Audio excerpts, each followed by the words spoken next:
que será que acontece se investigar o Gilmar Palusa, que vai ter as suas próximas edições na semana que vem? As mais altas autoridades do judiciário brasileiro, grandes empresários, BTG, o Diego Barreto, CEO do iFood, todos os advogados puxa-saco lobista do Supremo Tribunal Federal estarão lá. Então, volto a dizer, chama atenção. Ele pede ao secretário sanções imediatas e também a identificação de outros brasileiros envolvidos. Ou seja, a sanção contra o Alexandre, o pedido é imediato. Mas daqui a pouco tempo, também teremos ações contra os seus cúmplices. Sejam bem-vindos, o meu nome é Bruno. Deixe o seu like e inscreva-se no canal.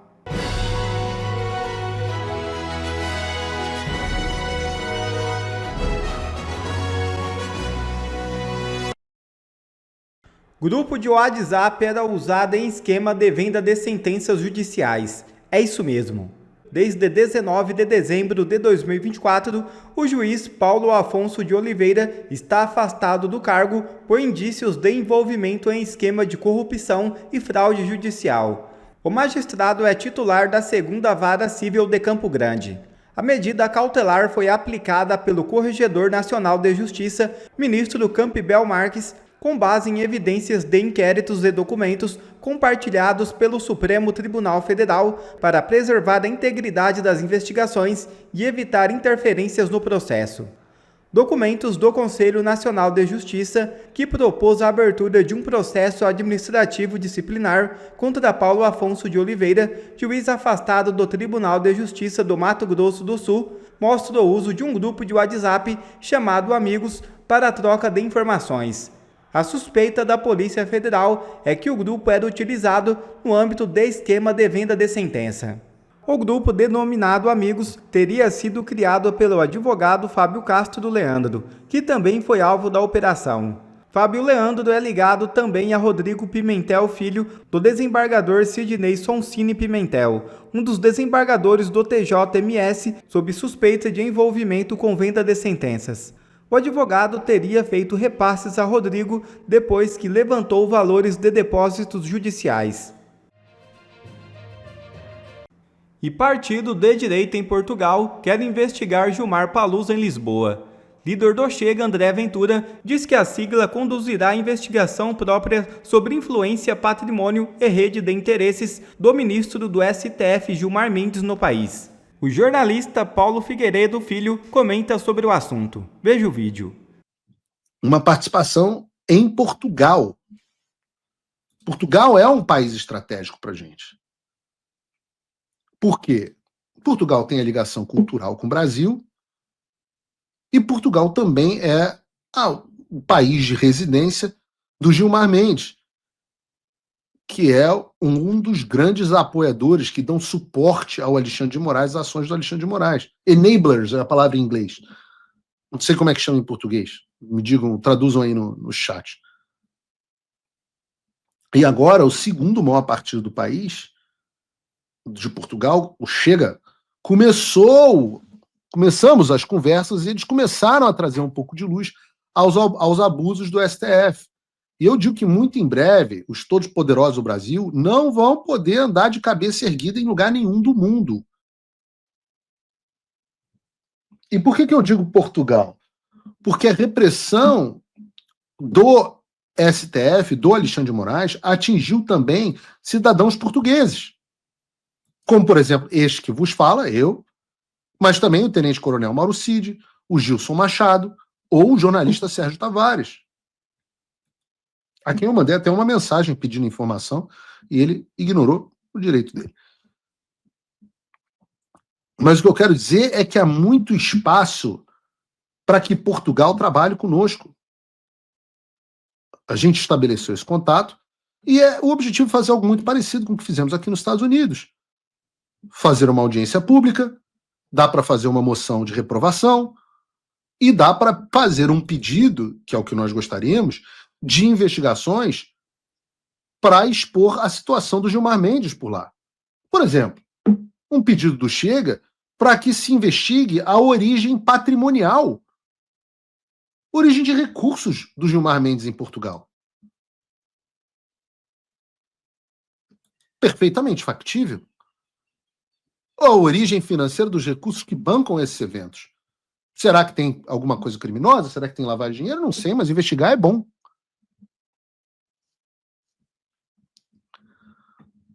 Situação imigratória do Gilmar Mendes. Interessante, por que não? Vamos perguntar. E nesse sentido, o André Ventura, o líder do maior partido, o segundo maior partido de Portugal, o maior partido de oposição, disse o seguinte: depois de milhares de denúncias recebidas, o Chega irá fazer uma investigação própria à influência, patrimônio e rede de interesse do ministro do STF, Gilmar Mendes, em Portugal. Todos sabemos que o governo Lula e os seus amigos tiveram e ainda têm em Portugal um lote grande de amigos que lhes apara os golpes, mesmo tendo em conta a ditadura em que o Brasil está a se tornar. Esse tempo, no que depender do Chega, que é o nome do partido, vai acabar. Ou seja, chega. Investigação própria à influência do patrimônio e à rede de interesses de Gilmar Mendes em Portugal é fundamental. O que será que elas poderiam encontrar? O que será que acontece se investigar o Gilmar Palusa, que vai ter as suas próximas edições na semana que vem? As mais altas autoridades do judiciário brasileiro, grandes empresários, BTG, o Diego Barreto, CEO do iFood, todos os advogados puxa-saco lobista do Supremo Tribunal Federal estarão lá. Eu falei CEO do iFood, que o iFood é aquela empresa que tem interesse em uma ação que tramita no STF sobre o reconhecimento do vínculo empregatício entre motorista de aplicativo de transporte e as empresas que administram as plataformas, tipo o iFood. É a mesma empresa cujo CEO,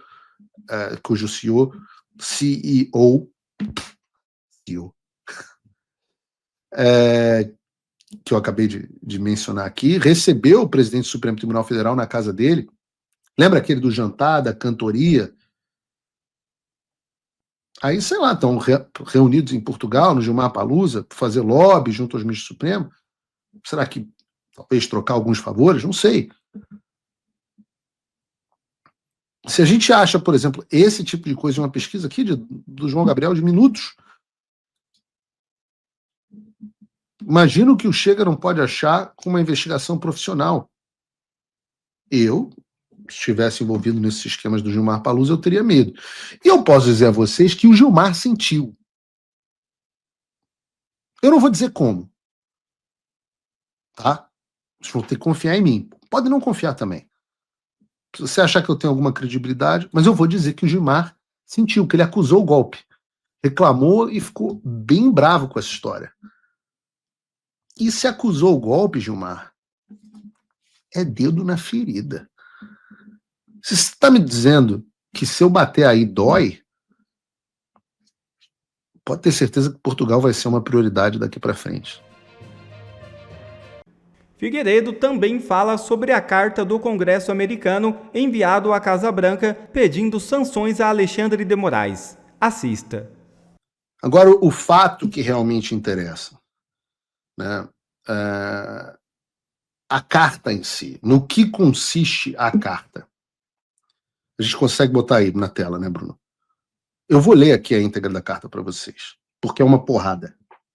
Ela diz o seguinte: ao honorável Marco Rubio, escritório do secretário de Estado dos Estados Unidos, endereço, Washington DC, babá. Aqui tem uma coisa interessante também. Ela é datada do dia 25 de julho. E, obviamente, isso foi um erro. Mas esse foi aquele famoso errinho delicioso que você coloca na carta. E aí vem os dois tipos de pessoas.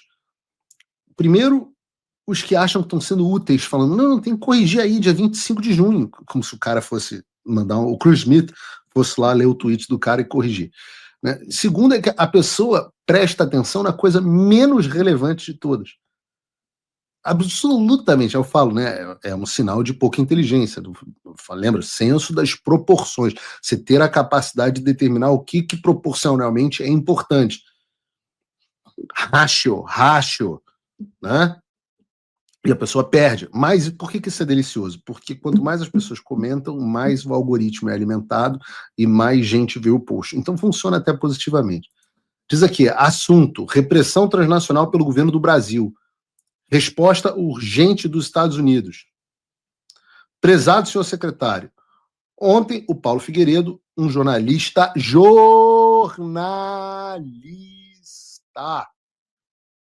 investigativo brasileiro, prestou um depoimento convincente e alarmante, muito obrigado, ao Congresso, alegando que o governo do Brasil continua a perseguir e assediar brasileiros dentro dos Estados Unidos. Anexo o testemunho por escrito dele para sua análise. Esta não é a primeira vez que o Congresso ouve tal testemunho. Em 7 de maio, presidiu uma audiência, de 2024, presidiu uma audiência no Subcomitê de Direitos Humanos da Comissão de Relações Exteriores da Câmara, intitulada Brasil, uma crise de democracia, liberdade e Estado de Direito, onde alegações semelhantes foram descritas por um painel de testemunhas que incluía o senhor Figueiredo. Em 21 de junho de 2024, enviei uma carta formal ao ministro Alexandre de Moraes solicitando informações sobre violações de direitos humanos cometidas por autoridades brasileiras. A carta não foi respondida. Os fatos que temos diante de nós são indiscutíveis. E ele enumera. Autoridades brasileiras usaram mecanismos da Interpol para atingir e reprimir dissidentes no exterior. Tentaram contornar os canais formais para pressionar diretamente as autoridades policiais dos Estados Unidos. No meu caso, no caso do Dr. Camarinha, no caso do Felipe Martins. Compeliram ou coagiram empresas americanas a restringir a liberdade de expressão legal. E buscaram aplicar decisões judiciais estrangeiras para suprimir manifestações protegidas pela Constituição dos Estados Unidos. A gravidade da repressão transnacional do governo do Brasil dentro dos Estados Unidos, bem como a sua falta de disposição para responder a preocupações congressionais, tornam claras as suas ações e intenções. Essa situação também é uma preocupação doméstica, pois enfraquece os direitos dos cidadãos norte-americanos, a soberania de nossas instituições e a integridade de nossa estrutura legal e tecnológica. Senhor secretário, parabenizo sua declaração e seu testemunho no dia 21 de junho perante o Comitê de Relações Exteriores da Câmara de que sanções Magnitsky contra o ministro Alexandre de Moraes estão sendo analisadas e são uma grande possibilidade. Exorto o governo a agir rapidamente. Exorto, I urge, né? Eu urjo, exorto o governo brasileiro a agir rapidamente para impor essas sanções e, visando uma responsabilização futura, prestem muita atenção nessa parte. E, visando uma responsabilização futura, a identificar outros funcionários brasileiros envolvidos na repressão transnacional contra brasileiros nos Estados Unidos.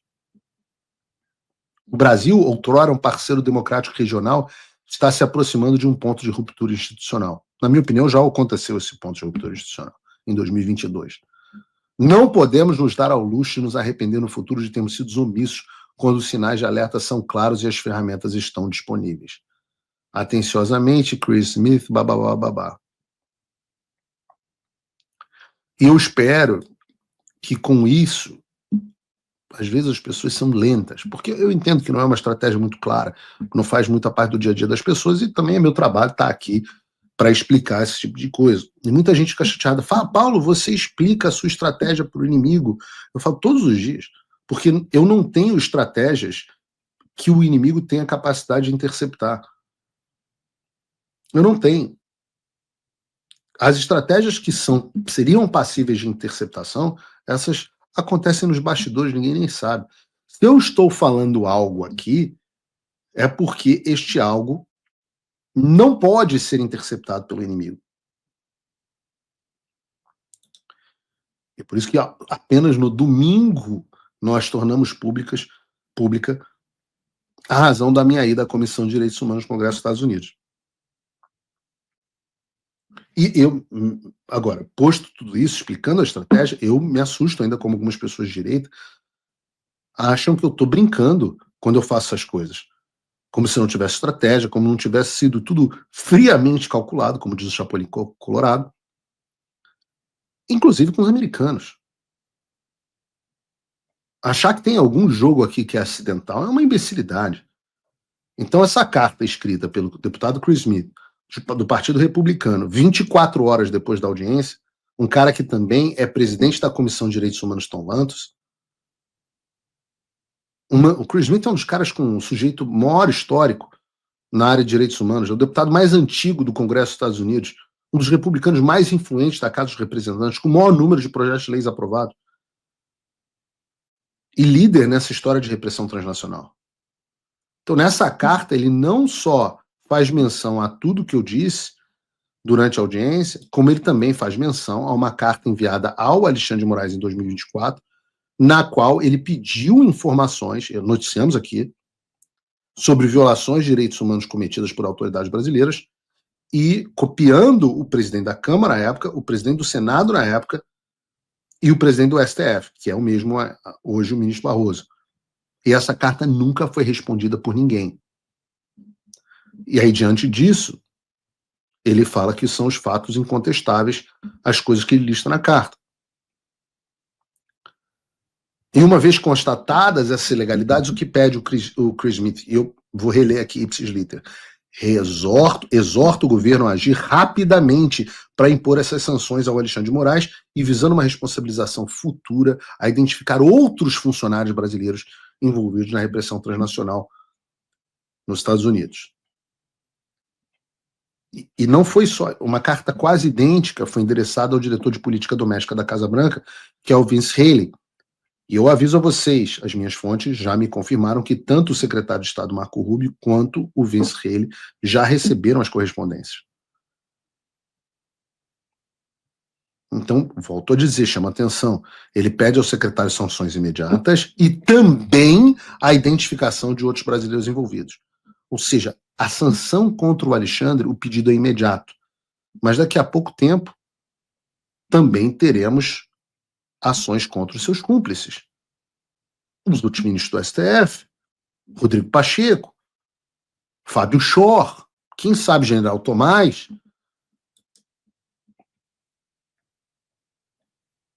Lembrem-se, eu disse a vocês que foi entregue uma lista. Muita gente, Paulo, mas você está dizendo que os vistos foram cancelados, mas no X, mas não vimos nada sobre vistos cancelados. Eu falo, meu Deus do céu, o governo americano emitiu um comunicado, mudou a sua política de visto para quem praticou a censura. Eu avisei que foi enviada uma lista e o governo americano, para não deixar dúvidas, fez um tweet em português dizendo que os inimigos da liberdade de expressão americanos não seriam esquecidos. Aí eu falo assim, mas Paulo, eles não publicaram uma lista dizendo Alexandre de Moraes, fulano de tal, fulano de tal. Eu já expliquei que não vão publicar, pô. Mas aí o sujeito tem que ser meio burro. Tem que ser meio burro. Aí tem que ser meio burro. Como é que a gente vai saber? Ora, os ministros que viviam aqui nos Estados Unidos, nunca mais veio nenhum, tentarem vir. Pode ser que um ou outro, pode ser que o Barroso ainda não tenha tido visto cancelado, vamos ver. Se ele vier, pode perder o visto aqui, pode dar com a cara no aeroporto. O Alexandre nem tenta mais vir. O Alexandre, que adora o Mickey, não sei se o Bruno tem imagens aí, não tem mais visto para os Estados Unidos. E é um mentiroso, porque ele diz, não, meu visto venceu durante a pandemia e eu nunca renovei. Mentiroso. Fake news, Alexandre. Você estava aqui nos Estados Unidos em 2022. Você estava aqui na época do Perdeu o Mané, que visto parou na pandemia. Outro dia, acho que foi a Mônica Bergamo publicou isso. Eu falei, vocês não publicam, vocês não checam o que vocês publicam, não. Esse é o problema de ser blogueiro xandinista. Nunca mais veio aos Estados Unidos. Por que o Alexandre não vem mais aos Estados Unidos? O Flávio Dino também não tenta, diz que o bom é ir para o Maranhão. É verdade, Maranhão é Nova York. Eles são as dois grandes polos, né? Aquele eixo Miami, Nova York e Maranhão. Nada contra o Maranhão. Os Lençóis Maranhenses realmente são absolutamente espetaculares. Eu tinha vontade de visitar, nunca fui. Mas, né? Digamos assim, que o número de turistas visitando o Maranhão é bem aquém ao de Miami, por exemplo, ou de Orlando, que é uma das 5 cidades mais visitadas do mundo. Casa do personagem que o Alexandre gostava tanto. Né, Bruno? Bota aí pra gente. Aí. Isso aí você não tem no Lençol Maranhense. Só aqui, cara. Não, pode ir para Disneylandia Paris, por enquanto. Vamos falar sobre isso, por que é por enquanto. Né? Pode ir para Disney Xangai, tem Disneylandia em Xangai. Aí, Alexandre, tem Disneylandia em Xangai. Vocês que são próximos dos chineses, tem Disneylandia em Xangai. Você pode levar o seu orelhinha, pô. Nem tudo está perdido. Depois da carta do Chris Smith,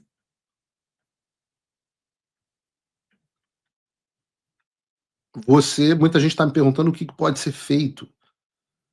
E o que a gente está fazendo é aumentar os instrumentos de pressão para que o Brasil se torne uma prioridade. E a esquerda sempre faz isso muito bem, é um jogo de paciência. E claro, tem aqueles frustrados, né? Eu sempre falo, aquele cara que, pô, ele não consegue fazer uma preliminar ali na hora H. Mas não fique frustrado, não.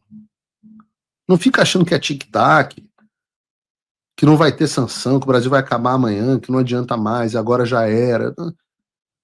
Eu ouço isso o tempo inteiro, palavras de desencorajamento de pessoas de direita. O cara sai de casa derrotado.